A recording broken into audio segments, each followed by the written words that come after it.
మరి కాసేపట్లో రాయబరేలీ నుండి రాహుల్ గాంధీ నామినేషన్ వేయనున్నారు. ఇప్పటికే రాహుల్ కుటుంబం రాయబరేలీకి చేరుకుంది.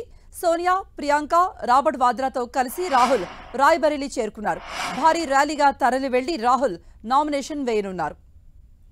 గాంధీ, నెహ్రూల కుటుంబం కంచుకోటలైన రాయబరేలీ, అమేథీ స్థానాలపై కాంగ్రెస్ లో ఈ ఉదయం సస్పెన్స్ వీడింది. రాహుల్ గాంధీ రాయబరేలీ నుండి పోటీలో దిగుతున్నట్టుగా ఏఐసీసీ ప్రకటించింది. ఇక ప్రియాంక గాంధీ ఈ ఎన్నికల్లో పోటీకి దూరంగా ఉంటున్నారు. రాహుల్ కేరళలో వాయనాడ్తో పాటు రాయబరేలీ నుండి కూడా బరిలో దిగుతున్నారు. 20 ఏళ్లుగా రాయబరేలీ నుండి పోటీ చేస్తున్న సోనియా గాంధీ ప్రత్యక్ష ఎన్నికలకు దూరంగా ఉన్నారు. రాజస్థాన్ నుంచి ఆమె రాజ్యసభకు ప్రాతినిధ్యం వహిస్తున్నారు. రాయబరేలీ స్థానం నుండి సోనియా వైదొలిగిన దగ్గర నుండి అక్కడ ప్రియాంక గాంధీ పోటీ చేస్తారనే ప్రచారం సాగింది. అయితే అమేథీ నుండి రాహుల్, రాయబరేలీ నుండి ప్రియాంక బరిలో నిలుస్తారని మొదటి నుండి అంతా భావించారు.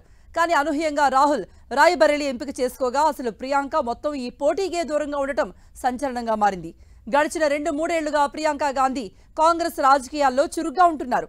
అసెంబ్లీ ఎన్నికల జరిగిన రాష్ట్రాల్లో విస్తృతంగా ప్రచారం చేశారు. ఇప్పుడు లోక్సభ ఎన్నికల్లో కూడా దేశమంతా పర్యటిస్తున్నారు ప్రియాంక. దీంతో రాయబరేలీ నుండి తొలిసారిగా ఎన్నికల బరిలో ప్రియాంక నిలుస్తారని అంతా భావించారు. కానీ ప్రియాంక మాత్రం ప్రత్యక్ష ఎన్నికలకు దూరంగా ఉంటున్నారు. రాహుల్ గాంధీ వేస్తున్న నామినేషన్ కు ఆమె వెళుతున్నారు. రాయబరేలీ చేరుకున్నారు. మొత్తం కుటుంబం అంతా రాహుల్ గాంధీ వెంట ఉంది.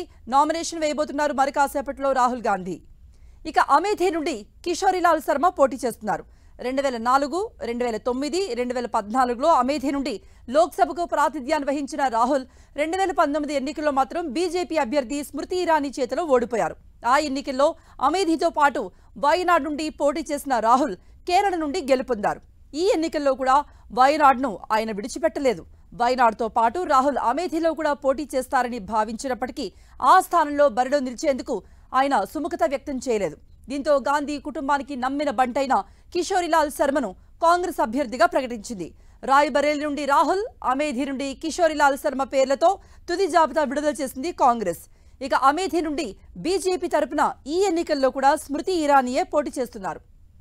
రాయబరేలీ, అమేథీ స్థానాలపై కాంగ్రెస్ విస్తృతంగా కసరత్తు చేసింది. ఈ 2 స్థానాలపై అనేక ఊహాగానాలు నడిచాయి.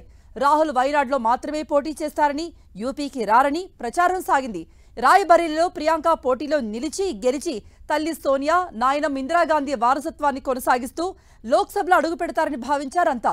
కానీ ప్రియాంక మాత్రం పోటీకి దూరంగా ఉన్నారు.